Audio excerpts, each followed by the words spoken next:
Mutual funds market રિસ્કને આધીન છે, પણ શું તમે ક્યારેય વિચાર્યું છે કે આ કયા પ્રકારના રિસ્ક છે? અમે જ્યાં પૈસા મૂકી રહ્યા છીએ ત્યાં કયો રિસ્ક છે? શું આપણું મુખ્ય મૂડી પ્રિન્સિપલ સુરક્ષિત છે?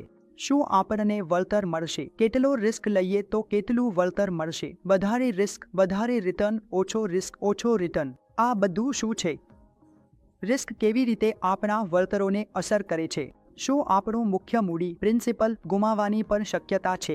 આ ફાઇનાન્શિયલ શ્રેણીનો ચેપ્ટર 10 આ જ વિષય પર આધારિત છે. હાય મિત્રો, આપનું સ્વાગત છે અમારા ચેનલ સેન્ટ્રી શાળા બાય સેન્ટ્રીસિટી પર, આપના વેલ્થ પાર્ટનર. મારું નામ અનુજ છે. તમે જોઈ રહ્યા છો ફાઇનાન્શિયલ સિરીઝ 5 પાસ 4 સુર વિડીયોઝ. અમે અત્યાર સુધી 9 ચેપ્ટર કવર કર્યા છે. આ છે ફાઇનાન્શિયલ સિરીઝ 5 નું chapter 10, mutual funds exam risk અને રિટર્ન.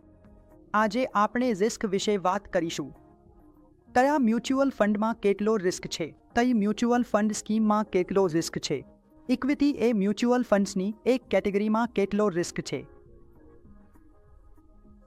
ડેટમાં શું રિસ્ક છે? જો બોન્ડમાં રોકાણ કરીશું તો શું રિસ્ક છે? અને જે ઇન્ફ્રાસ્ટ્રક્ચર ફંડ્સ છે તેમાં રોકાણ કરીશું તો શું રિસ્ક છે? અને રિટર્નની શક્યતાઓ શું છે? શું આપણને કોઈ કેપિટલ લોસ પણ થઈ શકે છે? આ બધું આપણે આ અધ્યાયમાં સમજીશું. આ અધ્યાયમાં આપણે વાંચીશું સામાન્ય અને વિશિષ્ટ રિસ્ક ફેક્ટર્સ, મ્યુચ્યુઅલ ફંડ્સને અસર કરતી બાબતો, વિવિધ સ્કીમ્સનું પ્રદર્શન, સ્કીમમાં રિસ્ક અને રિટર્નના ડ્રાઈવર્સ, રિટર્ન્સના માપદંડો. આપણે જોઈશું કે કયા કયા માપદંડો છે જેના દ્વારા આપણે રિટર્ન્સની ગણતરી કરીએ છીએ, અને રિટર્ન રિપ્રેઝન્ટેશન સંબંધિત તમામ નિયમો. કયા રીતે આપણે રિટર્ન્સને મ્યુચ્યુઅલ ફંડ્સમાં રજૂ કરવાના છે એ પણ આપણે શીખીશું. રિસ્ક અને ફંડ્સમાં રોકાણ કરતી વખતે રોકાણકારના દૃષ્ટિકોણથી વિવિધ રિસ્ક માપદંડો પર આપણે જોઈશું અને ક્રેડિટ રિસ્ક સંબંધિત કેટલીક જોગવાઈઓ પણ સમજીશું. તો આજે આ બધા લર્નિંગ ઓબ્જેક્ટિવ્સ છે જે આપણે આ વિડીયોમાં કવર કરવા જઈ રહ્યા છીએ. જો રિસ્કને 2 ભાગમાં વહેંચવામાં આવ્યો છે, અથવા એવું કહી શકાય કે 2 પ્રકારના રિસ્ક હોય છે. સૌથી પહેલા એક હોય છે જનરલ રિસ્ક, જે દરેક મ્યુચ્યુઅલ ફંડ સ્કીમ પર લાગુ પડે છે, અને બીજું હોય છે સ્કીમ સ્પેસિફિક રિસ્ક, જે માત્ર સ્કીમ પર જ લાગુ પડે છે, જેમ કે ઇક્વિટી સ્પેસિફિક રિસ્ક જે ઇક્વિટી સ્કીમ્સ પર લાગુ પડે છે, અને ડેટ સ્કીમ્સમાં જે રિસ્ક હોય છે તેને ખાસ કરીને ડેટ સ્કીમ માટેનું રિસ્ક કહેવાય. તો આ બંને પ્રકારના રિસ્ક હોય છે. એક હોય છે જનરલ રિસ્ક, જે બધા મ્યુચ્યુઅલ ફંડ્સ પર લાગુ પડે છે, અને બીજું છે સ્કીમ સ્પેસિફિક રિસ્ક. આ રિસ્ક સંબંધિત માહિતી તમને SIDમાં મળે છે. અમે સ્કીમ ઇન્ફોર્મેશન ડોક્યુમેન્ટ વિશે અમારી વિડીયોમાં પહેલેથી જ આવરી લીધું છે. જ્યારે ઓફર ડોક્યુમેન્ટ્સ એટલે કે ચેપ્ટર 5માં અમે જોઈ ચૂક્યા છીએ કે કયા કયા પ્રકારના ઓફર ડોક્યુમેન્ટ્સ હોય છે. તો જો તમે જાણવું હોય કે SID શું છે, સ્કીમ ઇન્ફોર્મેશન ડોક્યુમેન્ટ્સ વિશે જાણવા માટે તમે અમારી અગાઉની વિડીયોઝ જોઈ શકો છો. હવે ફરીથી વિષય પર આવીએ તો આ તમામ રિસ્ક SIDમાં આવરી લેવાશે. આ સ્કીમ ઇન્ફોર્મેશન ડોક્યુમેન્ટનો ભાગ હશે. SID બંને બાબતોને આવરી લેશે. સ્ટાન્ડર્ડ રિસ્ક ફેક્ટર અને સ્કીમ સ્પેસિફિક રિસ્ક ફેક્ટર બંને SIDમાં રહેશે.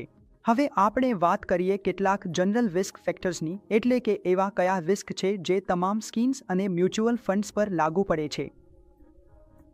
સૌથી પહેલા આવે છે લિક્વિડિટી રિસ્ક. લિક્વિડિટીનો અર્થ થાય છે કે તમે તમારી રોકાણને કેટલા સરળતાથી રોકડમાં રૂપાંતરિત કરી શકો છો. તમે જે રોકાણ કર્યું છે તેને કેટલા સરળતાથી રોકડમાં બદલી શકો છો, અથવા જ્યારે તમે રિડેમ્પશન કરો છો અથવા વેચો છો ત્યારે તમને કેટલા સરળતાથી પૈસા પાછા મળે છે. હવે મ્યુચ્યુઅલ ફંડ્સના સંદર્ભમાં લિક્વિડિટી રિસ્ક શું છે? સામાન્ય રીતે મ્યુચ્યુઅલ ફંડ સ્કીમો ટ્રેડિંગ વોલ્યુમ, સેટલમેન્ટ પીરિયડ્સ અને ટ્રાન્સફર પ્રક્રિયાઓ દ્વારા મર્યાદિત હોય છે. જ્યારે કે રોકાણકારનું રોકાણ વિશ્વ ખૂબ જ લિક્વિડ સિક્યુરિટીઝનું હોય છે. તે પોતાના પોર્ટફોલિયોમાં પણ એવી જ ખૂબ જ લિક્વિડ સિક્યુરિટીઝ જ રાખે છે. પણ છતાં પણ કેટલીક શક્યતાઓ હોય છે જ્યાં ડિમાન્ડ અને સપ્લાય ન હોય અને કદાચ લિક્વિડિટીમાં સમસ્યા આવી શકે.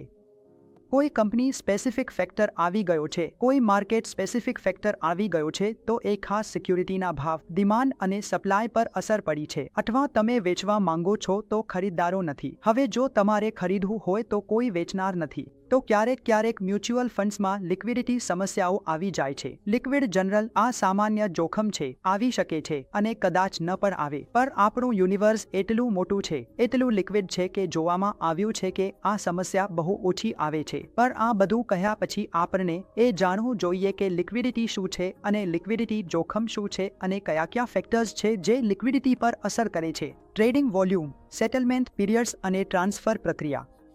તો આ 3 બાબતો આપણને ધ્યાનમાં રાખવી જોઈએ જ્યાં સુધી લિક્વિડિટીનો સંબંધ છે. બીજો સામાન્ય જોખમ ફેક્ટર છે વ્યાજ દર જોખમ. જ્યારે પણ અર્થતંત્રમાં વ્યાજ દરમાં કોઈ પણ હલચલન થાય છે, આરબીઆઈ વ્યાજ દરો વધારશે કે ઘટાડશે, વ્યાજ દરમાં કોઈ પણ વધારો કે ઘટાડો થાય છે તો તેનો સીધો અસર આપણા પોર્ટફોલિયો પર પડે છે. જો ડેટ રોકાણો છે, બેટ સ્કીમ્સ છે, ફિક્સ ઇન્કમ છે તો વધુ અસર પડશે. પણ ઇક્વિટી સ્કીમ્સ પર વ્યાજ દરો ઉપર કે નીચે જવાથી અસર થાય છે. સમજી લઈએ કે કેમ. જ્યારે ડેટની વાત કરીએ છીએ ત્યારે કહેવામાં આવે છે કે અર્થતંત્રમાં વ્યાજ દરો અને બોન્ડના ભાવ વચ્ચે ઉલટો સંબંધ હોય છે. જ્યારે વ્યાજ દરો વધે છે ત્યારે બોન્ડના ભાવ ઘટી જાય છે અને જ્યારે વ્યાજ દરો નીચે આવે છે ત્યારે તમારો જે હાલનો બોન્ડ છે તેની કિંમત વધી જાય છે કારણ કે નવા બોન્ડ્સમાં વ્યાજ ઓછું મળી રહ્યું છે. તો આવું થાય છે કે તમે જે બોન્ડ હોલ્ડ કરી રહ્યા છો તેની કિંમત વધી જાય છે કારણ કે જો કોઈ તમારી પાસે એ બોન્ડ લેવા આવશે તો આપમેળે તેનો ભાવ વધી જશે. તમારો જે બોન્ડ છે એ પ્રીમિયમ પર ટ્રેડ થવા લાગે છે કારણ કે તમારો બોન્ડ માર્કેટના વ્યાજ કરતાં વધુ વ્યાજ આપે છે. જો તમે એ બોન્ડ વેચશો તો શક્ય છે કે 100 રૂપિયાનો બોન્ડ 105, 6, 7 રૂપિયામાં વેચાઈ શકે. આને પ્રીમિયમ કહેવામાં આવે છે. તો જ્યારે વ્યાજ દર નીચે જશે ત્યારે તમારા બોન્ડની કિંમત વધી જશે અને એનો ઉલટું પણ સાચું છે. જ્યારે વ્યાજ દરો વધશે ત્યારે તમારા બોન્ડની કિંમત ઘટી જશે કારણ કે તમારો બોન્ડ ઉદાહરણ તરીકે 6% વ્યાજ આપી રહ્યો છે. જો માર્કેટમાં વ્યાજ દર વધી ગયો છે અને નવા બોન્ડ 7% વ્યાજ પર ઉપલબ્ધ છે તો બધા લોકો નવા બોન્ડ તરફ જ જશે. તમારે એ બોન્ડ વેચવો છે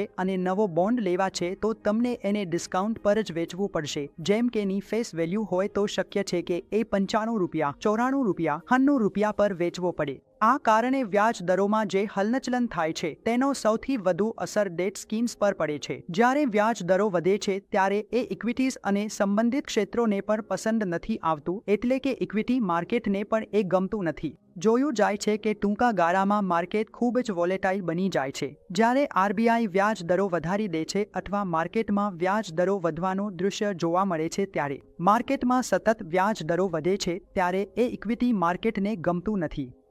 વ્યાજ દરો વધવાથી ખાસ કરીને નવા એમએસએમઈ સેક્ટર કે જે બિઝનેસ છે તેમને પોતાના વર્કિંગ કેપિટલ માટે લોનની જરૂરિયાત હોય છે.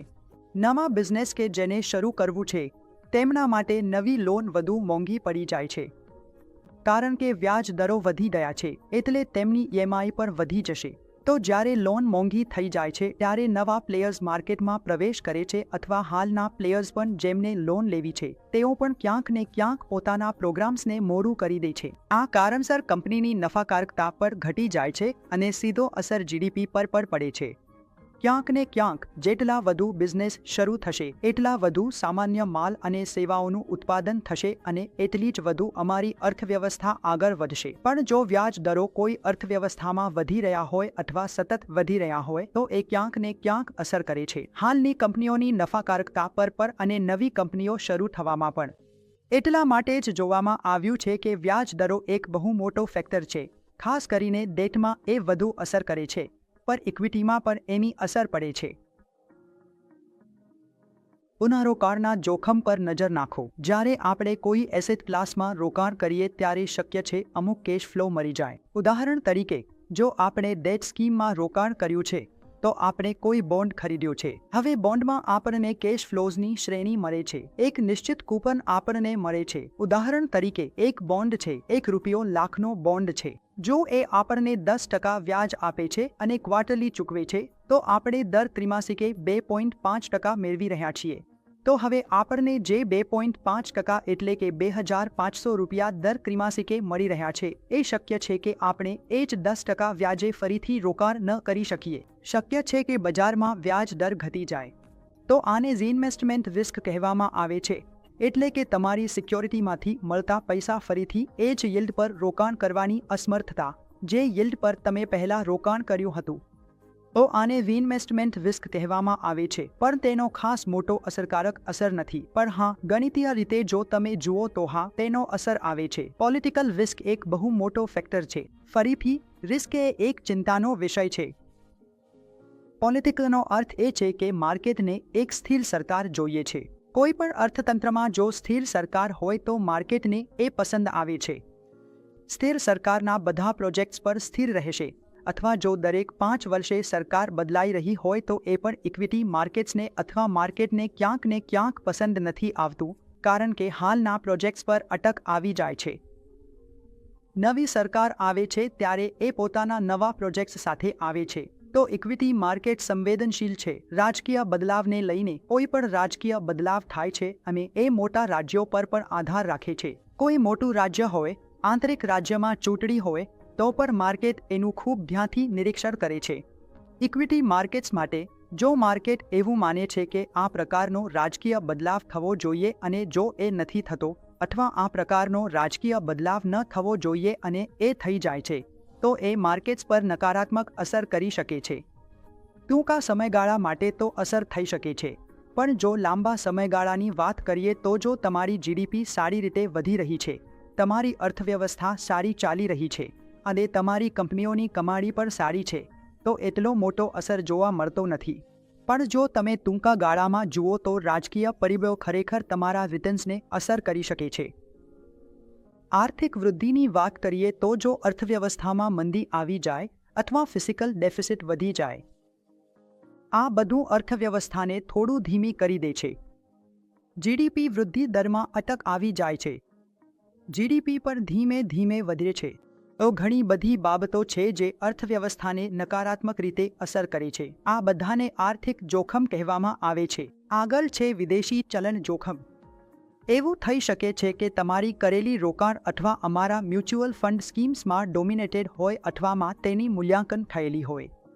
તો જે વિદેશી પોર્ટફોલિયો રોકાણકારો છે, જે ભારતમાં રોકાણ કરે છે, તેમને મ્યુચ્યુઅલ ફંડ્સ મળે છે, યુનિટ્સ મળે છે અને એ ભારતીય રૂપિયામાં મળે છે.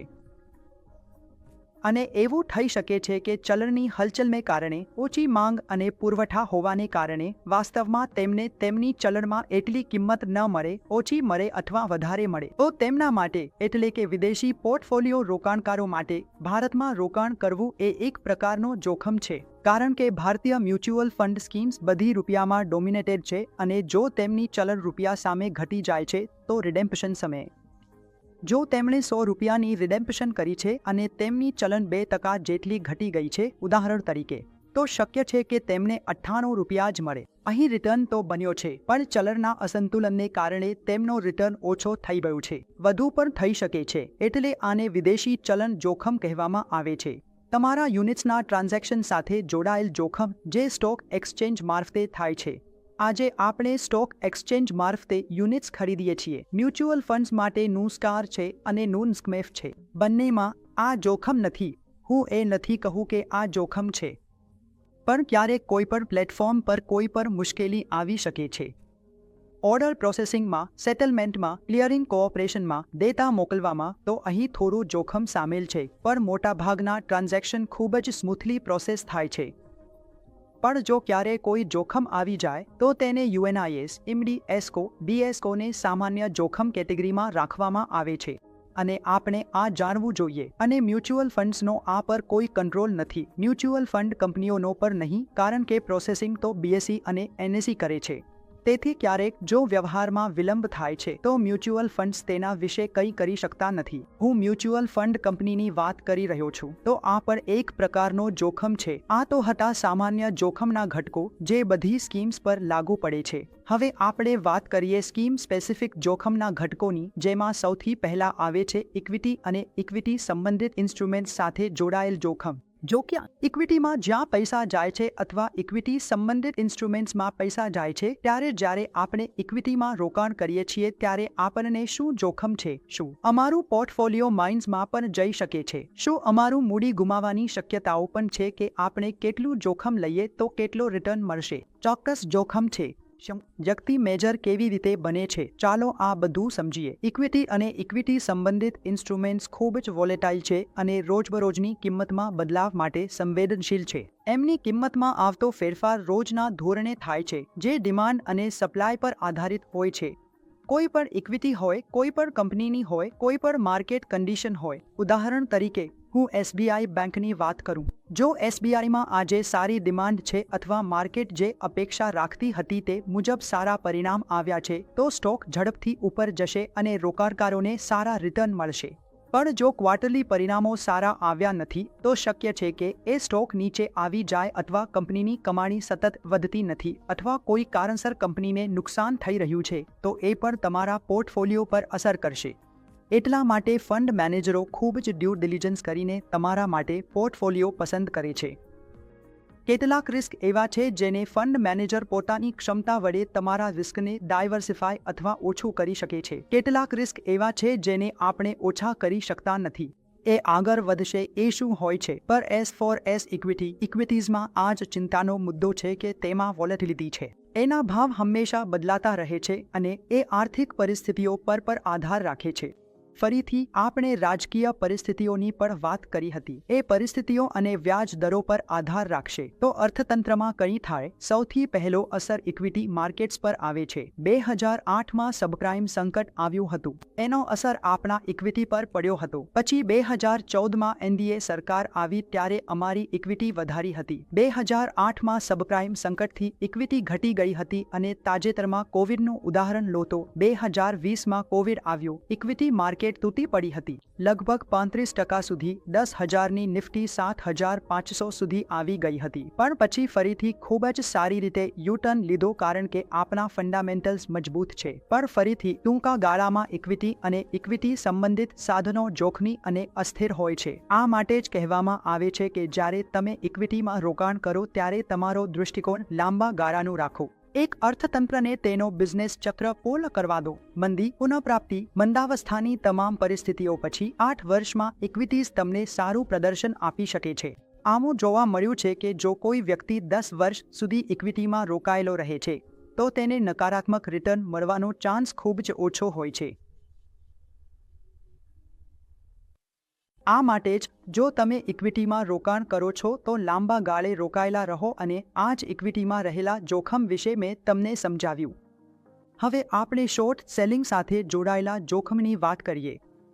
તે પહેલાં આપણે સમજવું પડશે કે શોર્ટ સેલિંગ શું છે. જુઓ, જ્યારે તમે માર્કેટમાં ટ્રેડ કરો છો ત્યારે તમે કોઈ શેર વેચી શકો છો. એવું પણ શક્ય છે કે તમારી પાસે ખરીદેલી પોઝિશન ન હોય. એનો અર્થ એ છે કે તમારી પાસે એ શેર નથી, તમે એ ખરીદ્યો નથી, પણ તમે તેમાં શોર્ટ પોઝિશન બનાવી શકો છો, અર્થાત તમે એ વેચી શકો છો. એમાં નફો શું છે? એમાં રોકાણકારનો નફો એ છે કે જેમ જ શેરની કિંમત નીચે આવે છે, જ્યારે તમે તેને માઇનસ કર્યું હોય અથવા શોર્ટ કર્યું હોય અને જો એ શેરની કિંમત નીચે આવી જાય તો જેટલી નીચે આવશે એટલો તમારો નફો થશે. માર્કેટમાં 2 રીતે પૈસા કમાઈ શકાય છે. જો તમે ખરીદી કરો તો ઉપર વેચીને તમે પૈસા કમાઈ શકો છો, જેને આપણે લોંગ કહીએ છીએ. અને જો તમે શોર્ટ કરો છો, એટલે કે કોઈ પોઝિશન કોઈ પણ સ્ટોકમાં શોર્ટ પોઝિશન બનાવો છો, તેને વેચો છો, તો એ સ્ટોક જેટલો નીચે જશે એટલો તમારો નફો છે. ફક્ત નીચે તમને તેને સ્ક્વાયર ઓફ કરવું પડશે. હવે આમાં શું જોખમ છે? રિસ્ક શું છે? શોર્ટ સેલિંગમાં જોખમ એ છે કે તમે કોઈ ખાસ સિક્યોરિટી અથવા ખાસ સ્ટોકને શોર્ટ કર્યો છે, માઇનસ કર્યો છે અને એ સ્ટોકનો ભાવ ઉપર જઈ શકે છે. જેમ આપણે સ્ટોક ખરીદીએ છીએ ત્યારે ભાવ નીચે જાય તો આપણને નુકસાન થવા લાગે છે, જ્યારે સ્ટોકનો ભાવ આપણા ખરીદીના ભાવથી નીચે જવા લાગે છે. અહીં કેસ ઉલટો છે. જ્યારે આપણે તેને શોર્ટ કરીએ છીએ ત્યારે એ સ્ટોક જેટલો ઉપર જશે એટલું આપણું નુકસાન વધતું જશે. તો આ છે શોર્ટ સેલિંગ અને શોર્ટ સેલિંગ સાથે જોડાયેલ જોખમ. મિડ અને સ્મોલ કેપ કંપનીઝમાં રોકાણ કરવાનું જોખમ છે. તે પહેલાં આપણે સમજવું પડશે કે સ્મોલ કેપ કંપનીઝ શું હોય છે અને તેમાં એક વધુ કેટેગરી છે જેને આપણે લાર્જ કેપ કહીએ છીએ. તો આપણે પહેલાં આ ત્રણેયને જોઈએ છીએ. કોઈ પણ ફાઇનાન્સની બુકમાં આ કેટેગરીઝની વ્યાખ્યા આપવામાં આવી નથી, કારણ કે આપણું લાર્જ કેપ કદાચ USA માટે સ્મોલ કેપ હોઈ શકે છે અથવા આપણું સ્મોલ કેપ પાકિસ્તાન માટે લાર્જ કેપ હોઈ શકે છે. તો સ્મોલ કેપ લાર્જ કેપ અને મિડ કેપની વ્યાખ્યા અર્થતંત્ર પ્રમાણે અલગ અલગ હોય છે. પણ NISM 5 અનુસાર જે વ્યાખ્યા તેમણે આપી છે એ પ્રમાણે છે. એ જ એક્ઝામમાં જે પ્રશ્ન આવી શકે છે એના આધારે આપણે તૈયારી કરીશું. તો અહીં જણાવાયું છે કે માર્કેટ કેપિટલાઇઝેશન અનુસાર પ્રથમથી 100 કંપનીઓ એટલે કે સૌથી મોટી માર્કેટ કેપ ધરાવતી પ્રથમ 100 કંપનીઓને લાર્જ કેપ માનવામાં આવશે. તો લાર્જ કેપ કંપની કઈ હશે? માર્કેટ કેપિટલાઇઝેશન અનુસાર પ્રથમથી 100 કંપનીઓ. અને માર્કેટ કેપિટલાઇઝેશન એટલે શું? સ્ટોક પ્રાઇસને કંપનીના કુલ શેરોની સંખ્યા જે માર્કેટમાં ઓપન છે અથવા ફ્રી ફ્લોટિંગ છે તેના ગુણાકારથી મળતું મૂલ્ય. જેટલા પણ શેરો માર્કેટમાં ફ્લોટ થઈ રહ્યા હોય છે તેમને કુલ શેરોની સંખ્યાથી ગુણ્યા પછી આપણને માર્કેટ કેપ મળે છે. તો મોટી કંપનીઓ જેમની માર્કેટ કેપ સૌથી વધુ હોય છે એ પ્રમાણે પ્રથમથી 100 કંપનીઓને લાર્જ કેપમાં રાખવામાં આવે છે. આ પછી બીજી કેટેગરી આવે છે મિડ કેપની. માર્કેટ કેપિટલાઇઝેશન મુજબ 101 થી 250 મીટર કંપનીઓને મિડ કેપ માનવામાં આવશે. આ કંપનીઓ મિડ કેપ કેટેગરીમાં આવશે. અને 251 થી બાકીની બધી કંપનીઓ એ કંપનીઓ સ્મોલ કેપ કેટેગરીમાં આવશે. તો જો નિઝમમાં પ્રશ્ન આવે કે મિડ કેપ કંપનીઓની માર્કેટ કેપિટલાઇઝેશન ક્યાં આવે છે તો આપણે આનો જવાબ સરળતાથી આપી શકીએ છીએ. પહેલી 200 લાર્જ કેપ, 101 થી 250 સુધી મિડ કેપ અને 250 પછીની બધી કંપનીઓ સ્મોલ કેપ. હવે મિડ અને સ્મોલ કેપમાં જોખમ શું છે? જુઓ, મિડ અને સ્મોલ કેપ કંપનીઓ છે. લાર્જ કેપ તો પહેલા લાર્જ કેપ વિશે વાત કરીએ.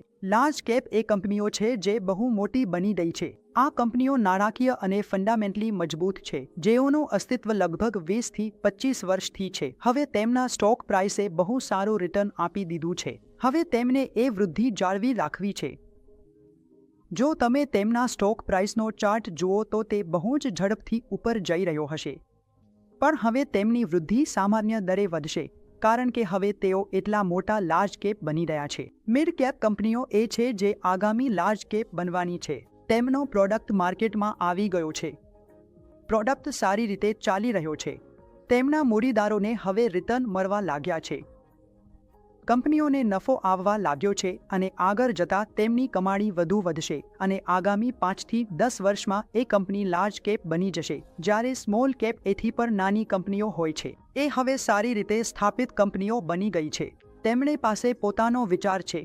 તેમનું પ્રોડક્ટ માર્કેટમાં આવી ગયું છે, પણ તેમનો સ્ટોક ખૂબ જ વોલેટાઇલ રહેશે કારણ કે આ સમયે નિષ્ફળ જવાની શક્યતાઓ ખૂબ જ ઊંચી છે. એટલા માટે સ્મોલ કેપના શેર તમને બહોળું રિટર્ન આપી શકે છે અને એ સ્મોલ કેપનો રિટર્ન તમારું મૂડી પર સંપૂર્ણપણે શૂન્ય કરી શકે છે. તો આ રીતે આ છે સ્મોલ કેપમાં રહેલો જોખમ.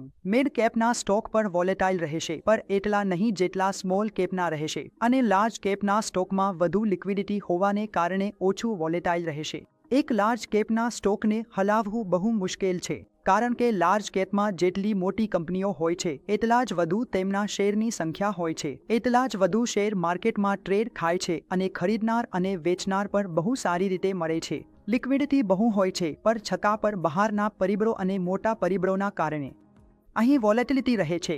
પણ જો સરખામણીમાં વાત કરું તો લાર્જ કેપ સરળતાથી વધે છે, સામાન્ય દરે વધતા રહે છે અને મિડ કેપ થોડા વધુ વોલેટાઇલ હોય છે અને સૌથી વધુ વોલેટાઇલ શેર અને સ્ટોક્સ હોય છે. તો આપણને આ સમજવું પડશે કે માર્કેટમાં એ કેવી રીતે મૂવમેન્ટ કરે છે. ડેરિવેટિવ્સ સાથે જોડાયેલ જોખમ.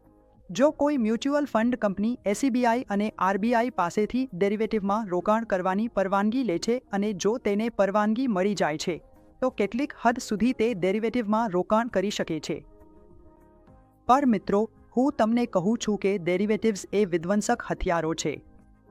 ડેરિવેટિવ્સમાં પોઝિશન લિવરેજ હોય છે, એટલે ફંડ મેનેજરો તેમાં પૈસા નથી લગાવતા. તેઓ માત્ર બાય એન્ડ હોલ્ડની સ્ટ્રેટેજી અપનાવે છે. આ કારણથી ડેરિવેટિવ્સમાં મ્યુચ્યુઅલ ફંડ્સ પૈસા નથી લગાવતા. પણ થોડા હદ સુધી જો તમે સેબી અને RBIની મંજૂરી લઈ લો અને તમને મળી જાય તો તમે થોડુંક રોકાણ કરી શકો છો. હવે આપણે ડેટ ફંડ્સ સાથે જોડાયેલા જોખમની વાત કરીએ. સૌપ્રથમ પુનઃરોકાણનું જોખમ આવે છે. જુઓ, વિડીયોના શરૂઆતમાં જ મેં તમને સમજાવ્યું હતું કે રિઇન્વેસ્ટમેન્ટ રિસ્ક શું છે, જે આપણા કેશ ફ્લોની શ્રેણી આવી રહી છે. એને પાછા એ જ સમયના દરે ફરીથી રોકાણ કરવામાં અસમર્થતા, એટલે કે જે સમય આપણે પહેલાં રોકાણ કર્યું હતું. તો આને આપણે રીઇન્વેસ્ટમેન્ટ રિસ્ક કહીએ છીએ.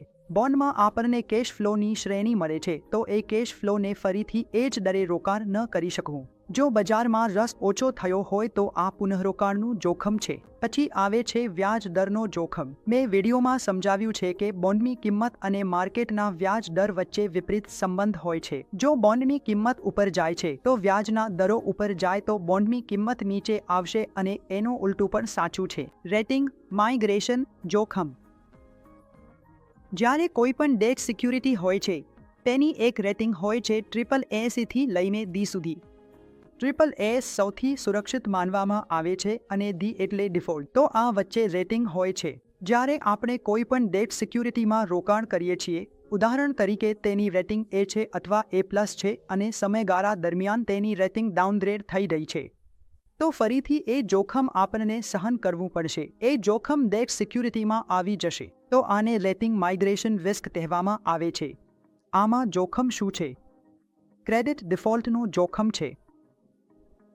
જો D એ ડિફોલ્ટ કરે છે, એટલે કે બોરોએ પ્રિન્સિપલ અને વ્યાજની ચૂકવણીમાં ડિફોલ્ટ કર્યું છે, એટલે કે જેમણે પૈસા લીધા છે તેઓ તમારો પ્રિન્સિપલ કે વ્યાજ ચૂકવી શક્યા નથી. આ એક જોખમ છે. તો જેમ જેમ આપણે B તરફ જઈએ છીએ એ રેટ વધતો જાય છે. તો જો કોઈ પણ રેટિંગમાં ડિફોલ્ટ થાય છે તો તેનો ખૂબ મોટો અસર આવે છે એ ખાસ ડેટ સિક્યુરિટી પર. હવે આપણે ક્રેડિટ રિસ્કની વાત કરીએ. ખૂબ જ મહત્વપૂર્ણ ફેક્ટર છે ઇશ્યુઅરની વ્યાજ અને મુખ્ય રકમ ચૂકવવાની ક્ષમતા. જ્યારે કોઈ ઇશ્યુઅર, એટલે કે જેમણે ડેટ સિક્યુરિટી ઇશ્યુ કરી છે, તે વ્યાજ ચૂકવણી અથવા મુખ્ય રકમની ચૂકવણીમાં ડિફોલ્ટ કરે છે અથવા કરી શકે છે, તો તેને આપણે ક્રેડિટ રિસ્ક કહીએ છીએ. જ્યારે આપણે વાત કરીએ છીએ કે આપણને વ્યાજ મળતું નથી અથવા મુખ્ય રકમની ચૂકવણી પર પાછી મળી નથી, તો એ ક્રેડિટ રિસ્ક બની જાય છે. જેમ કે મેં તમને કહ્યું, જ્યારે રેટિંગ D તરફ જાય છે ત્યારે ક્રેડિટ રિસ્ક વધતો જાય છે અથવા ઇશ્યુઅરની વ્યાજ અને મુખ્ય રકમ ચૂકવવામાં અસમર્થતા વધી જાય છે. AAAને સૌથી સુરક્ષિત માનવામાં આવે છે કે મુખ્ય રકમ પણ પાછી મળશે અને આપણને વ્યાજ પણ પાછું મળશે. તો એ સિક્યુરિટીમાં આ જોખમ છે. આને ક્રેડિટ રિસ્ક કહેવામાં આવે છે. હવે આપણે વાત કરીએ સિસ્ટમેટિક અને અનસિસ્ટમેટિક રિસ્ક વિશે. સિસ્ટમેટિકનો અર્થ છે માર્કેટ રિસ્ક અને અનસિસ્ટમેટિક રિસ્કને કંપની સ્પેસિફિક રિસ્ક કહેવામાં આવે છે, જેને ડાયવર્સિફાય કરી શકાય છે અને જેને લગભગ 0 સુધી ડાયવર્સિફાય કરી શકાય છે. તો અનસિસ્ટમેટિક રિસ્કને આપણે સંપૂર્ણપણે, એટલે કે 0 સુધી ડાયવર્સિફાય કરી શકીએ છીએ. તો આવો પ્રશ્ન આવી શકે છે કે અનસિસ્ટેમેટિક રિસ્કને સંપૂર્ણપણે 0 સુધી ડાયવર્સિફાય કરી શકાય છે, સાચું કે ખોટું? તો તમારે સાચું પસંદ કરવું છે. જે રિટર્ન આપણે મેળવીએ છીએ એ આપણને સિસ્ટમેટિક રિસ્ક માટે મળે છે. જે સિસ્ટમેટિક રિસ્ક આપણે ઇક્વિટીમાં રોકાણ કરીને લીધો છે, એ જ રિસ્ક લેવા બદલ રોકાણકારને વળતર મળે છે.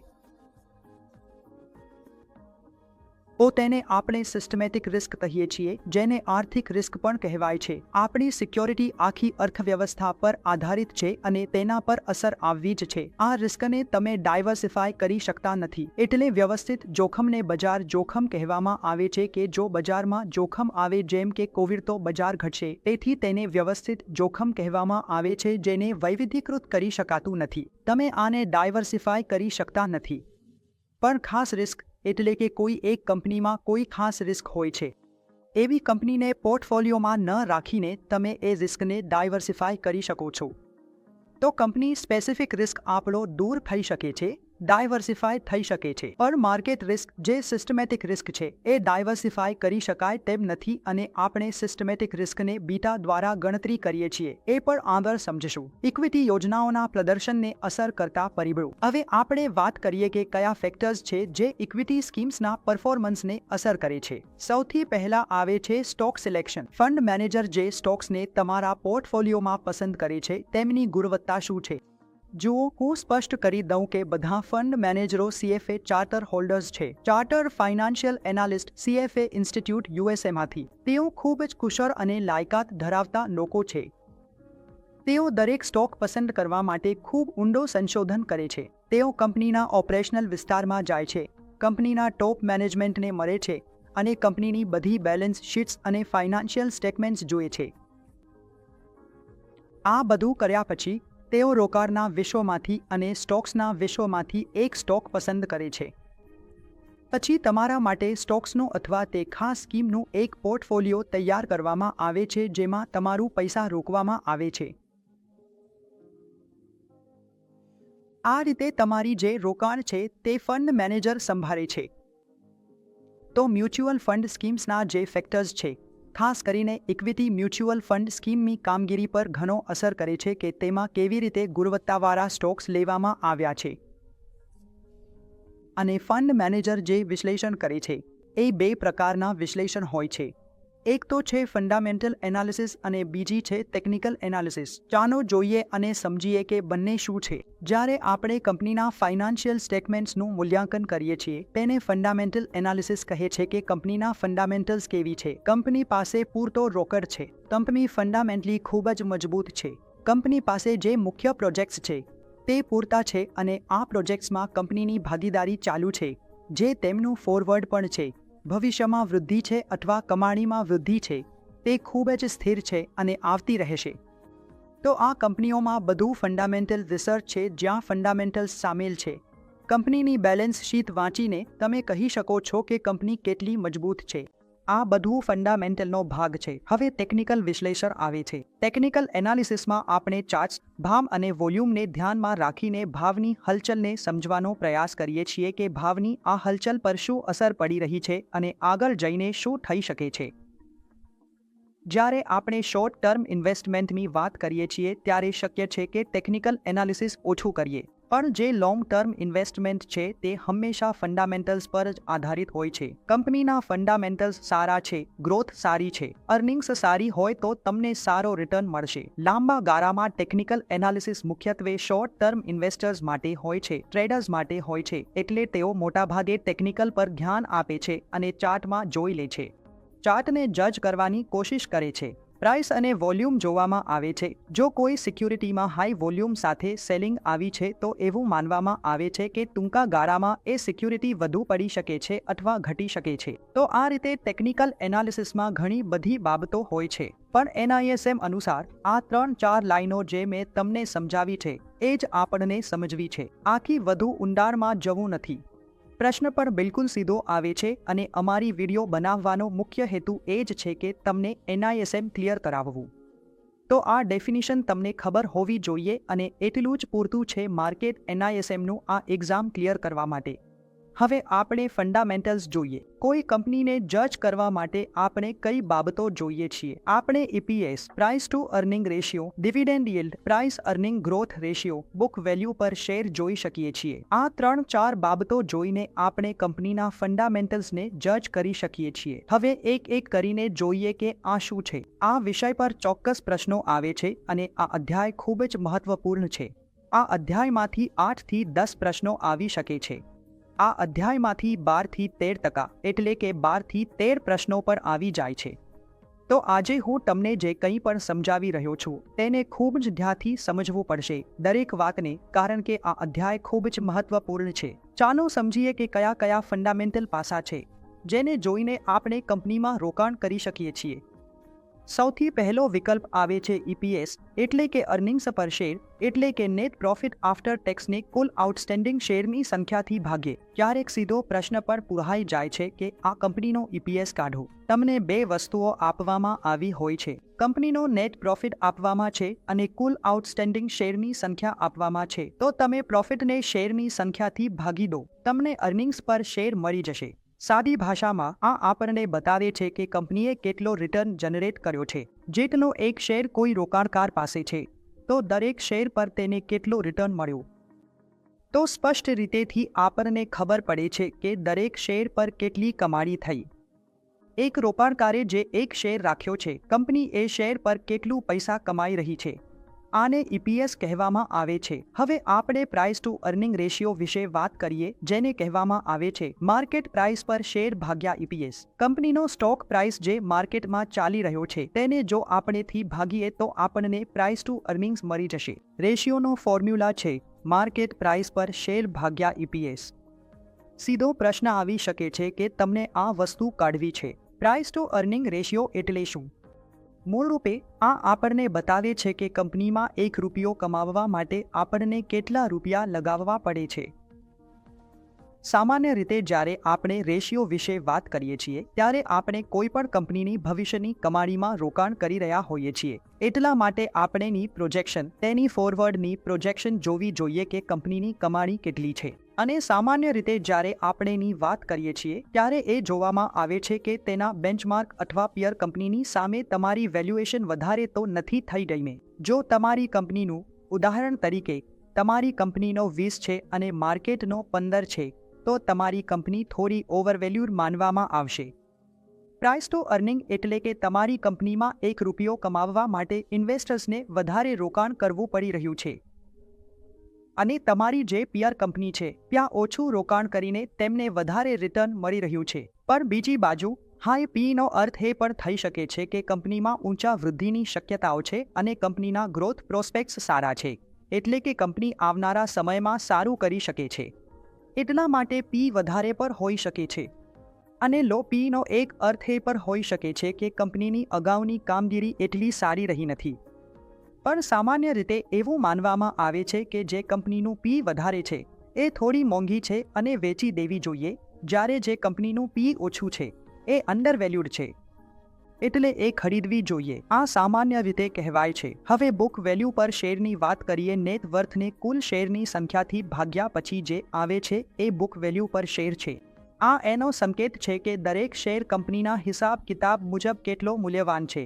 હિસાબ કિતાબ એ ઐતિહાસિક દૃષ્ટિકોણ રજૂ કરે છે અને કંપનીએ અપનાવેલી વિવિધ એકાઉન્ટિંગ નીતિઓ પર આધાર રાખે છે. આગળ છે પ્રાઇસ ટુ બુક વેલ્યુ, એટલે કે માર્કેટ પ્રાઇસ પર શેરને બુક વેલ્યુ પર શેરથી ભાગવું. આ સરળ સૂત્ર છે અને સરળ પ્રશ્ન પૂછવામાં આવશે. આ સૂત્ર લગાવીને આપણે પ્રશ્નનો જવાબ આપી દેવાનો છે. આ એનું સંકેતક છે કે શેર માર્કેટ કંપનીના દરેક શેર માટે તેની બુક વેલ્યુની સરખામણીએ કેટલું ચૂકવવા તૈયાર છે, એટલે આ છે પ્રાઇસ ટુ બુક વેલ્યુ. હવે આપણે ઇન્વેસ્ટમેન્ટ સ્ટાઇલ્સની વાત કરીએ. કઈ ઇન્વેસ્ટમેન્ટ સ્ટાઇલ્સ છે જે ફંડ મેનેજર અપનાવી શકે છે? 2 પ્રકારની ઇન્વેસ્ટમેન્ટ સ્ટાઇલ્સ હોય છે. પહેલી છે ગ્રોથ અને બીજી છે વેલ્યુ. ગ્રોથ ઇન્વેસ્ટમેન્ટ સ્ટાઇલ હોય છે અને વેલ્યુ ઇન્વેસ્ટમેન્ટ સ્ટાઇલ હોય છે.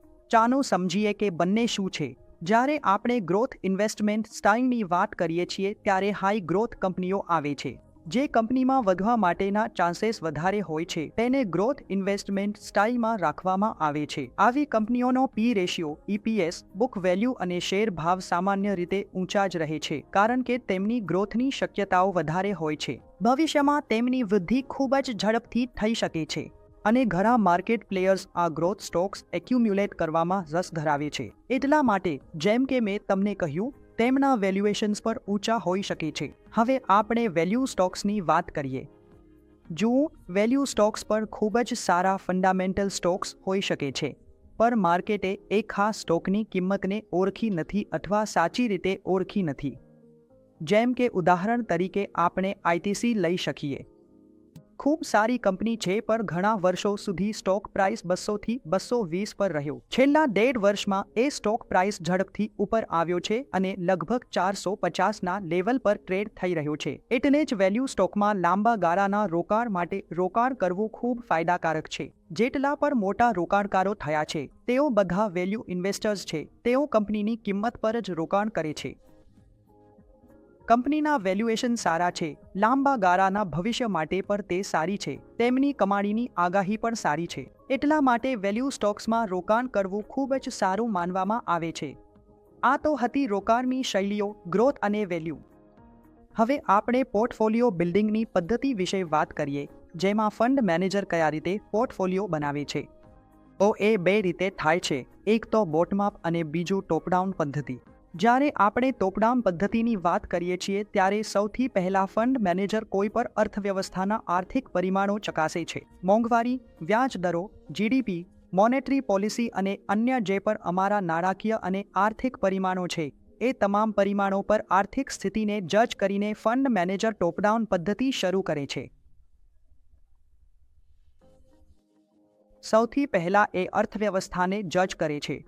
તેથી બધા પરિમાણોનું મૂલ્યાંકન કર્યા પછી તે એક એવા ક્ષેત્રમાં પહોંચે છે જેમ કે ઉદાહરણ તરીકે જો તે ભારતીય અર્થતંત્રનું મૂલ્યાંકન કરી રહ્યો હોય અને ભારતીય અર્થતંત્રનું મૂલ્યાંકન કર્યા પછી તે નાણાકીય ક્ષેત્ર, નાણાકીય સેવાઓ ક્ષેત્ર, બેન્કિંગ ક્ષેત્ર સુધી પહોંચે છે. પછી તે આખા બેન્કિંગ સેક્ટરને જજ કરશે.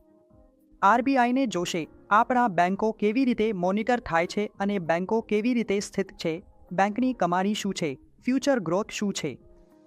પછી જ્યારે ફંડ મેનેજર એ ખાસ ઉદ્યોગને જોશે, જજ કરશે, ત્યારબાદ તે સ્ટોક પસંદ કરશે. સૌથી પહેલા ટોચે અર્થવ્યવસ્થા હતી, બીજું ક્રમમાં તે ઉદ્યોગ પર આવ્યો અને પછી ત્રીજા ક્રમમાં એ ઉદ્યોગમાંથી કોઈ એક સ્ટોક પસંદ કરશે. તો આ જે પ્રક્રિયા છે તેને આપણે ટોપ-ડાઉન અભિગમ કહીએ છીએ અને જો આપણે તેનો ઉલટો કરીએ જેને બોટમ-અપ અભિગમ કહેવામાં આવે છે. જો આપણે તેનો ઉલટો કરીએ જેને બોટમ-અપ અભિગમ કહેવામાં આવે છે તો બોટમ-અપ અભિગમમાં સૌથી પહેલા ફંડ મેનેજર કોઈ એક સ્ટોક પસંદ કરી લે છે. સ્ટોકના તમામ એક ખાસ કંપનીના તમામ ફંડામેન્ટલ્સને ધ્યાનમાં રાખીને અને તેમના ભવિષ્યના કમાણીના વૃદ્ધિને જોતા સ્ટોક પસંદ કરી લેવાય છે. પછી ઇન્ડસ્ટ્રી તરફ જાય છે અને ત્યારબાદ અર્થવ્યવસ્થાનો અંદાજ લગાવે છે. તો બોટમ-અપ અભિગમમાં બિલકુલ ઉલટું થાય છે. હવે વાત કરીએ છીએ ગોલ્ડ ફંડ્સની કામગીરીને અસર કરતી ઘટકો વિશે કે કઈ રીતે ગોલ્ડ ફંડની કામગીરી પર અસર પડે છે. કયા ફેક્ટર્સ છે જે આપણે ગોલ્ડ ફંડ્સમાં કોઈ પણ રોકાણ કરતા પહેલા ધ્યાનમાં લેવા જોઈએ. જુઓ, એવું કહેવામાં આવે છે કે સોનું ખરેખર આંતરરાષ્ટ્રીય એસેટ ક્લાસ છે. સોનાની કિંમતો આંતરરાષ્ટ્રીય સ્તરે યુએસએમાં નક્કી થાય છે. યુએસમાં જે પણ સોનાની કિંમત ચાલે છે આપણે પણ એ જ અનુસરીએ છીએ. MCX પર સોનામાં જે પણ ટ્રેડિંગ થાય છે એ પણ તમે કહી શકો કે આંતરરાષ્ટ્રીય સ્તરે સોનાની જે કિંમત ચાલે છે એના સાથે જ લાઇનમાં હોય છે. તેથી માનવામાં આવે છે કે જ્યારે પણ કોઈ આર્થિક ઉથલપાથલ થાય છે ત્યારે સોનાની કિંમતો ઝડપથી વધી જાય છે કારણ કે સોનાને સુરક્ષિત આશ્રય, સેફ હેવન માનવામાં આવે છે. જ્યારે ઇક્વિટી સારી કામગીરી કરતી નથી, ઇક્વિટીમાં ધરાશાયી આવે છે ત્યારે સોના અને ઇક્વિટી વચ્ચે ઉલટો સંબંધ હોય છે. જેમ જ ઇક્વિટી નીચે આવે છે સોનાની કિંમત ઝડપથી વધી જાય છે. મોટા ભાગના દેશો તેમના રિઝર્વમાં સોનાને રાખે છે. સોનાના રિઝર્વમાં તેમના વિદેશી મુદ્રા ભંડારમાં પણ સોનાને સામેલ કરે છે. જેમ કે મોટા સંસ્થાઓ હોય છે જેમ કે આંતરરાષ્ટ્રીય નાણાકીય ફંડ અને મોટી આંતરરાષ્ટ્રીય સંસ્થાઓ. જ્યારે એ લોકો સોનામાં વેચાણ કે ખરીદી કરવા આવે છે ત્યારે બજાર ખૂબ જ અસ્થિર બની જાય છે. આ કારણે સોનાની કિંમતો આંતરરાષ્ટ્રીય સ્તરે નિયંત્રિત થાય છે. આ ખરેખર એક આંતરરાષ્ટ્રીય એસેટ ક્લાસ છે તો તેમાં રોકાણ કરતા પહેલા આપણને આ બધી બાબતોનું ધ્યાન રાખવું જોઈએ. હવે આપણે વાત કરીએ છીએ રિયલ એસ્ટેટ ફંડ્સના પરફોર્મન્સને અસર કરતા ફેક્ટર્સ વિશે. કયા ફેક્ટર્સ છે જે રિયલ એસ્ટેટ ફંડ્સને અસર કરે છે એ આપણે જાણીશું. ચાલો જોઈએ કે એ કયા છે. આર્થિક પરિસ્થિતિ. જોવાયું છે કે જ્યારે અર્થતંત્રમાં મંદીનો દબાણ હોય છે અથવા અર્થતંત્રની વૃદ્ધિ એટલી સારી ન હોય ત્યારે સામાન્ય રીતે રોકાણકારો શું કરે છે? તેઓ પોતાનું રિયલ એસ્ટેટમાં પૈસા રોકવાનો નિર્ણય થોડો મોડો કરી દે છે અને અર્થતંત્રની સ્થિતિ સુધરે એની રાહ જુએ છે. તો જેમ જ અર્થતંત્રની સ્થિતિ સુધરે છે તેઓ ફરી રિયલ એસ્ટેટમાં રોકાણ કરવા માટે આવી જાય છે. બીજું છે ઇન્ફ્રાસ્ટ્રક્ચર ડેવલપમેન્ટ. જો જ્યારે કોઈ પણ ખૂણામાં માળખાગત સુવિધાઓનો વિકાસ થઈ રહ્યો હોય છે ત્યારે રિયલ એસ્ટેટનું મૂલ્ય આપમેળે વધી જાય છે. ત્યાંના ભાવો વધી જાય છે. તો ઔદ્યોગિક વિકાસ પર એક બહુ મોટો ફેક્ટર છે જે આપણા રિટર્ન્સને અસર કરે છે, અમારી કામગીરીને અસર કરે છે અને રિયલ એસ્ટેટ ફંડ્સમાં પણ. ત્રીજું, વ્યાજ દરો. જ્યારે વ્યાજ દરો નીચે હોય છે અને બજારમાં પૈસા ખૂબ જ સરળતાથી ઉપલબ્ધ હોય છે ત્યારે લોકો લોન લેવા માટે આવી જાય છે અને લોન લઈને પ્રોપર્ટી ખરીદે છે. તેઓ રેસિડેન્શિયલ પ્રોપર્ટી ખરીદી શકે છે અને રોકાણ તરીકે વધુ વ્યાવસાયિક લોકો એટલે કે વ્યાવસાયિક રોકાણકારો પણ રિયલ એસ્ટેટ પ્રોજેક્ટમાં રોકાણ કરે છે. જ્યારે બજારમાં વ્યાજ દરો નીચે હોય છે અને સસ્તું મૂડી ઉપલબ્ધ હોય છે. પણ જ્યારે વ્યાજ દરોનું પરિસ્થિતિ બિલકુલ વિપરીત હોય છે એટલે કે વ્યાજ દરો ઉપર જાય છે, સાયકલ ઉપર હોય છે ત્યારે લોકો પોતાનો નિર્ણય મુલતવી રાખે છે, વિલંબ પણ કરે છે. તો વ્યાજ દરો પર ઘણી હદ સુધી રિયલ એસ્ટેટના ભાવને અસર કરે છે. આ તો હતા જોખમ અને પરફોર્મન્સને અસર કરતા ઘટકો. હવે આપણે રિટર્ન્સની વાત કરીએ. કેવી રીતે આપણે રિટર્ન્સને માપી શકીએ છીએ? ચાલો જોઈએ કે એ કયા રીતો છે જેના દ્વારા રિટર્ન્સ માપવામાં આવે છે. સૌથી પહેલું છે સિમ્પલ રિટર્ન. સિમ્પલ રિટર્ન ગણવું બહુ સરળ છે. મારે કોઈ પણ એસેટ ક્લાસમાં કે કોઈ પણ મ્યુચ્યુઅલ ફંડમાં કે કોઈ પણ શેરમાં ઉદાહરણ તરીકે 100 રૂપિયા લગાવ્યા અને મી માર્કેટ વેલ્યુ પર મેં એ શેરને કે એ સિક્યોરિટીને કે એ મ્યુચ્યુઅલ ફંડને વેચી દીધું, તો આ 10 રૂપિયાનો નફો થયો. તો આ 10 રૂપિયાનો નફો એક રીતે મારું સિમ્પલ રિટર્ન બની ગયું, જે છે 10%. જો આને ટકા તરીકે કાઢીએ તો 10% થશે, એટલે આ 10% મારું સિમ્પલ રિટર્ન છે. જો સરળ ભાષામાં હું સિમ્પલ રિટર્નની ગણતરી કરું અથવા તમને સમજાવું તો એ જ છે જેટલો મને સાચો રિટર્ન મળ્યો છે. એ જ છે મારું સિમ્પલ રિટર્ન. હવે આપણે એન્યુઅલાઇઝ રિટર્નની વાત કરીએ. ચાલો આ ઉદાહરણને સમજીએ. આ ટેબલમાં જોતા આપણા પાસે 2 રોકાણ વિકલ્પો ઉપલબ્ધ છે અને જેમના રિટર્ન્સ ઇન્સેપ્શનથી ક્રમશઃ 5% અને 3% છે. પહેલું રોકાણ 6 મહિના માટે હતું અને બીજું 4 મહિના માટે છે. તો રિટર્ન્સ સ્પષ્ટ રીતે સરખાવવા યોગ્ય નથી, કારણ કે પહેલો રોકાણ વિકલ્પ જેમાં 5% મળ્યા છે તે માત્ર 6 મહિના માટે રોકાયેલો હતો અને જેમાં 3% મળ્યા છે તે માત્ર 4 મહિના માટે રોકાયેલો હતો. હવે આપણે આમાં ગણતરી કેવી રીતે કરીશું? એન્યુઅલાઇઝ્ડ રિટર્ન કાઢવાનો ફોર્મ્યુલા સરળ રીતે આપેલો છે. સિમ્પલ રિટર્નને 12 થી ગુણાકાર કરો, પછી સિમ્પલ રિટર્નના મહિનાના સમયગાળાથી ભાગાકાર કરો. ઇન્વેસ્ટમેન્ટ 1નું એન્યુઅલાઇઝ્ડ રિટર્ન 10% આવશે, ઇન્વેસ્ટમેન્ટ 2નું 9% આવશે. તો આથી બહુ સ્પષ્ટ છે કે એન્યુઅલાઇઝ્ડ રિટર્ન કેટલું થયું. જો મેં 6 મહિનામાં 6% કમાયું હોય તો હું 12 મહિનામાં કેટલું કમાવીશ? તો 12 મહિનામાં એક રીતે 12% કમાવીશ. આ ફોર્મ્યુલા લગાવીને પણ તમારો જવાબ આવો જ આવશે. તો એન્યુઅલાઇઝ્ડ રિટર્ન એટલે કે એ વર્ષે હું કેટલું કમાવીશ, જેટલું મારું રિટર્ન આવી ગયું છે એ માન્ય રાખીને. હવે આપણે વધીએ છીએ કમ્પાઉન્ડ રિટર્ન તરફ, કે કમ્પાઉન્ડ રિટર્ન શું કરે છે, જેને આપણે ચક્રવૃદ્ધિ રિટર્ન અથવા ચક્રવૃદ્ધિ વ્યાજ પણ કહીએ છીએ. સંયોજન વળતર. ચાલો સમજીએ કે કમ્પાઉન્ડ રિટર્ન શું હોય છે. જ્યારે પણ આપણને કોઈ પણ રિટર્ન કોઈ પણ રોકાયેલા રકમ પર મળે છે અથવા કોઈ પણ વ્યાજ મળે છે અને આપણે એ રિટર્ન અથવા રોકાયેલા રકમને ફરીથી રોકાણ કરીએ છીએ વધવા માટે, એને જ કમ્પાઉન્ડ રિટર્ન કહેવામાં આવે છે. ચાલો આ ટેબલ દ્વારા સમજીએ. તમે 10,000 રૂપિયા એક શૂન્યના હિસાબે મૂકી અને એ તમારો ક્લોઝિંગ બેલેન્સ છે. એક વર્ષ પછી આ 11મો લક્ષ્ય છે. તો 10,000નું 10% એટલે 1,000 રૂપિયા અને તમારું કુલ બેલેન્સ 11,000 રૂપિયા થઈ ગયું.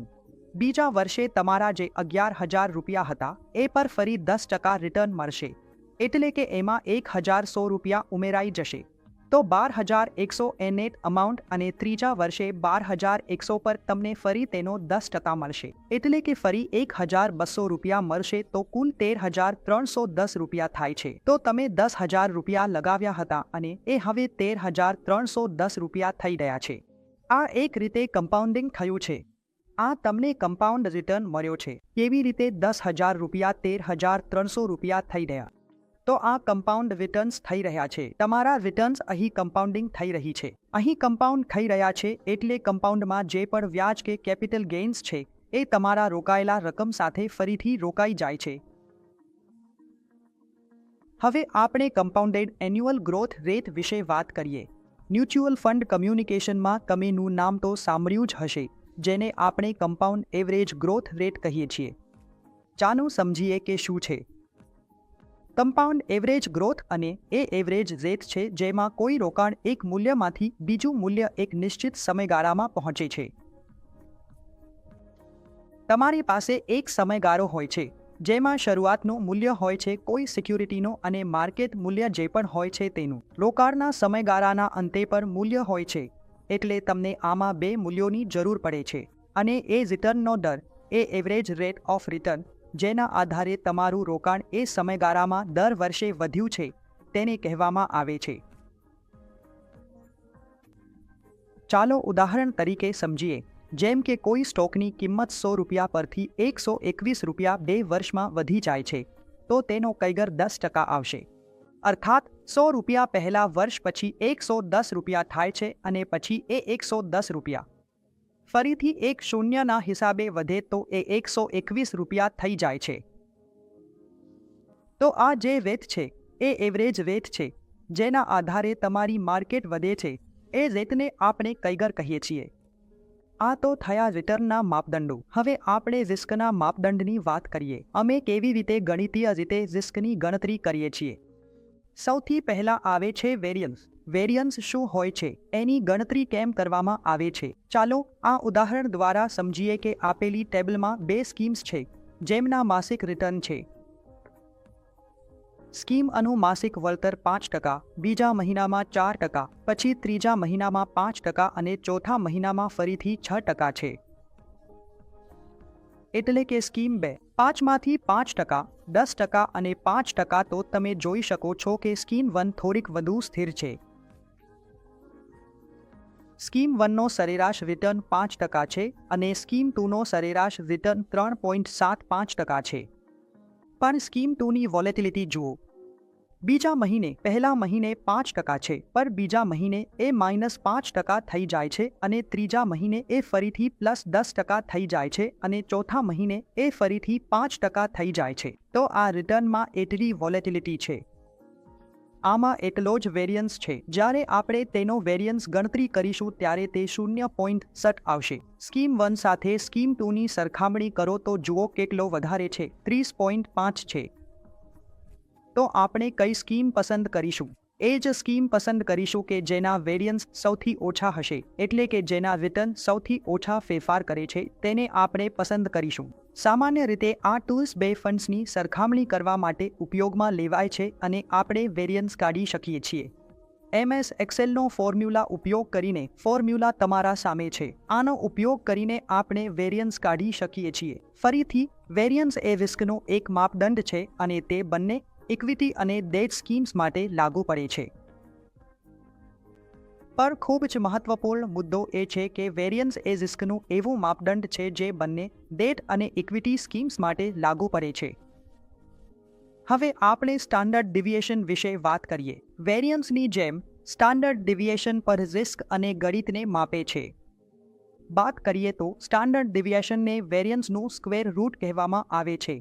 અર્થાત જો આપણો જે વેરિયન્સ આવ્યો છે તેનો સ્ક્વેર રૂટ કાઢી દઈએ તો તમારી સ્ટાન્ડર્ડ ડિવિએશન મળી જાય છે. ફરીથી, સ્ટાન્ડર્ડ ડિવિએશન પર એ જ વાત બતાવે છે. જેમ કે મેં તમને કહ્યું કે રિટર્ન્સમાં એવરેજ ફ્લક્ચ્યુએશન કેટલી થઈ રહી છે. જેટલું વધારે ફ્લક્ચ્યુએશન તેટલું ખરાબ છે. તો જો તમે કોઈ પણ બે સ્કીમની પરફોર્મન્સ, બે સ્કીમની તુલના કરી રહ્યા છો તો જેની સ્ટાન્ડર્ડ ડિવિએશન ઓછી છે તેને આપણે પ્રેફર કરીશું. જેની સ્ટાન્ડર્ડ ડિવિએશન વધારે છે, એટલે કે એવરેજ મીન રિટર્નથી ઘણી વધારે ફ્લક્ચ્યુએટ કરી રહી છે અને એ વધારે જોખમી છે, તો સ્ટાન્ડર્ડ ડિવિએશન જે ફંડની ઓછી છે આપણે તેને જ પસંદ કરીશું જ્યારે વાત રોકાણની આવે છે. હવે આપણે મોડિફાઈડ ડ્યુરેશન વિશે વાત કરીએ. મોડિફાઈડ ડ્યુરેશન માપે છે કે ડેટ પોર્ટફોલિયો, ડેટ સિક્યોરિટીની વ્યાજ દરોમાં થતા ફેરફાર પ્રત્યે કેટલી સંવેદનશીલતા છે. જેટલી વધુ મોડિફાઈડ ડ્યુરેશન હશે એટલી વધુ તે હશે, એટલે કે જેટલી વધુ મોડિફાઈડ ડ્યુરેશન એટલી વધુ વોલેટાઇલિટી હશે જ્યારે વાત આવે છે વ્યાજ દરોમાં ફેરફારની. અને જેટલી ઓછી મોડિફાઈડ ડ્યુરેશન હશે એટલી ઓછી વોલેટાઇલિટી હશે જ્યારે આપણે વ્યાજ દરમાં બદલાવની વાત કરીએ છીએ. ઉદાહરણ તરીકે આપણે એક ઉદાહરણથી સમજીએ. જો કોઈ પણ સ્કીમની મોડિફાઈડ ડ્યુરેશન 3 વર્ષ છે અને તેની 10% છે. મોડિફાઈડ ડ્યુરેશન 3 વર્ષ છે અને 10% છે અને અર્થવ્યવસ્થામાં વ્યાજ દર 1% ઘટી જાય છે, તોમાં આખી મોડિફાઈડ ડ્યુરેશન ઉમેરાઈ જશે. એનો અર્થ એ થયો કે તમારી જે 10 હતી તેમાં 3 વર્ષ જે તમારી મોડિફાઈડ ડ્યુરેશનના છે એ પૂરા ઉમેરાઈ જશે અને તમારી નવી 13 થઈ જશે. અને જો વ્યાજ દરો 0.5થી ઘટે છે તો 3 જે મોડિફાઈડ ડ્યુરેશન છે તેનો તમે અડધો ગણો. એનો અર્થ એ થયો કે 10માં 1.5 ઉમેરાઈ જશે અને નવી તમારી 11.5ની બની જશે. અને આ જ રીતે જ્યારે વ્યાજ દરો વધશે ત્યારે પણ તમે આ ગણતરીને રિવર્સ કરી શકો છો કે કેવી રીતે વ્યાજ દર વધે ત્યારે મોડિફાઈડ ડ્યુરેશન 1% વ્યાજ દર વધે તો આખી મોડિફાઈડ ડ્યુરેશન 10માંથી -3 થઈ જશે. આખી મોડિફાઈડ ડ્યુરેશનમાંથી ઘટાડી દેવામાં આવે છે તો નવી 7% બની જશે. તો આ કેસમાં તમને જોવું છે કે મોડિફાઈડ ડ્યુરેશન કેવી રીતે વ્યાજ દરો સાથે તમારી ડેટ સિક્યુરિટી પર અસર કરે છે. જેટલી વધુ મોડિફાઈડ ડ્યુરેશન હશે એટલો વધુ અસર તમારી ડેટ સિક્યુરિટી અને તમારી પર પડશે. તો મિત્રો, આ ચેપ્ટર રિસ્ક એન્ડ રિટર્નમાંથી એટલું જ હતું. આ ચેપ્ટરમાં બધા આ જ વિષયો હતા. આ જ વિષયો પર જ પ્રશ્નો આધારિત હોય છે. હવે ચાલો થોડા પ્રશ્નો જોઈએ કે આ ચેપ્ટર સાથે સંબંધિત આ ચેપ્ટરથી સંબંધિત કયા પ્રશ્નો છે જે વારંવાર પૂછાતા રહે છે. પ્રશ્ન નંબર 1, ગવર્મેન્ટ સિક્યુરિટીઝને સંપૂર્ણપણે રિસ્ક ફ્રી માનવામાં આવી શકે છે? કહો કે આ સાચું છે કે ખોટું. ગવર્મેન્ટ સિક્યુરિટીઝને આપણે રિસ્ક ફ્રી માનીએ છીએ. આ સ્ટેટમેન્ટ સાચું છે કે ખોટું? એવું માનવામાં આવે છે કે ગવર્મેન્ટ સિક્યુરિટીઝને રિસ્ક ફ્રી માનવામાં આવે છે, અને જ્યારે આપણે રિસ્ક ફ્રી રેટની વાત કરીએ છીએ ત્યારે આપણે ગવર્મેન્ટના જે બોન્ડ્સ છે AAA રેટેડ એચ બોન્ડ્સની વાત કરીએ છીએ. તો આ સ્ટેટમેન્ટ એક રીતે સાચું છે. બીજો પ્રશ્ન છે કે અનસિસ્ટેમેટિક રિસ્કને ડાયવર્સિફિકેશન દ્વારા ઘટાડવામાં આવી શકે છે. અમે સમજ્યું કે અનસિસ્ટેમેટિક રિસ્ક એટલે કે કંપની સ્પેસિફિક રિસ્ક, તેને આપણે ડાયવર્સિફાય કરી શકીએ છીએ 0 સુધી. તો આ સ્ટેટમેન્ટ સાચું છે. ત્રીજો પ્રશ્ન છે, નીચેના પૈકી કયો પ્રકારનો એનાલિસિસ ટ્રેડિંગ સંબંધિત ભાવ અને વોલ્યુમ ડેટાને ટ્રેક કરે છે? ક્વોન્ટિટેટિવ એનાલિસિસ, ફંડામેન્ટલ, ટેકનિકલ કે સિચ્યુએશન એનાલિસિસ? તો આપણે સારી રીતે જોયું કે જ્યારે આપણે ભાવ અને વોલ્યુમની વાત કરીએ છીએ, ડેટાની વાત કરીએ છીએ, ત્યારે એ આપણો ટેકનિકલ એનાલિસિસનો ભાગ હોય છે. તો જવાબ છે સી, ટેકનિકલ એનાલિસિસ. જ્યારે કોઈ એનાલિસિસ ભાવ અને વોલ્યુમને ટ્રેક કરે છે અને તે સિક્યોરિટીના ભાવના ભવિષ્યના મૂવમેન્ટને અનુમાનવા માટે કરે છે, ત્યારે તેને આપણે ટેકનિકલ એનાલિસિસ કહીએ છીએ. પ્રશ્ન નંબર 4, એક રોકાણકારે સ્કીમમાં રોકાણ કર્યું હતું જ્યારે તેની ₹120 હતી. રોકાણકારે પોતાનું રોકાણ ₹135 પર રિડીમ કર્યું હતું. સિમ્પલ રિટર્ન ગણો. ₹120 નેવીના હતા. ₹135 પર રિડેમ્પશન થયું છે. તો હવે સિમ્પલ રિટર્ન કાઢો. તો સિમ્પલ રિટર્ન શું હતું? 135માંથી 120 બાદ કરો એટલે કે ₹15. તેને આપણે ₹120માં ભાગીશું. તો 15 ભાગ્યા 120. તો 15 ભાગ્યા 20 એટલે 12 ગુણાંક 5. અર્થાત જવાબ છે 12.5%. નીચેના પૈકી કયું એક માપદંડ છે જે ઇક્વિટી મ્યુચ્યુઅલ ફંડ સ્કીમમાં પિરિયોડિક રિટર્ન્સની ઉથલપાથલને માપે છે? આમાંથી કયું એક માપદંડ છે જે મ્યુચ્યુઅલ ફંડ સ્કીમની ઉથલપાથલને માપે છે? રિટર્ન્સ. જ્યારે આપણે રિટર્ન્સની વાત કરીએ છીએ ત્યારે રિટર્ન્સમાં ઉથલપાથલને માપવા માટે નીચેના પૈકી કયું માપદંડ છે જે તેને ગણતરી કરે છે? પહેલું છે variance, shark ratio, modified duration અને જેન્સન અલ્ફા. તો જેમ કે આપણે વાંચ્યું છે, વેરિએશન એટલે કે વેરિયન્સ પિરિયોડિક રિટર્ન્સની ઉથલપાથલને માપે છે. તો જવાબ છે એ, વેરિયન્સ. તો મિત્રો, ખૂબ ખૂબ આભાર કે તમે આ વિડીયોમાં જોડાયેલા રહ્યા અને અમારી બીજી વિડીયોઝ પણ જોતા રહો. અને જો તમને કોઈ પણ વિષય પર વિડીયો જોઈએ, સંબંધિત કે મ્યુચ્યુઅલ ફંડ સંબંધિત, તો કૃપા કરીને અમને કોમેન્ટ કરીને જરૂરથી જણાવો. અને જો તમને વિડીયો પસંદ આવી હોય તો જરૂરથી લાઈક કરો અને અમારા ચેનલને સબસ્ક્રાઇબ કરો. ખૂબ ખૂબ આભાર.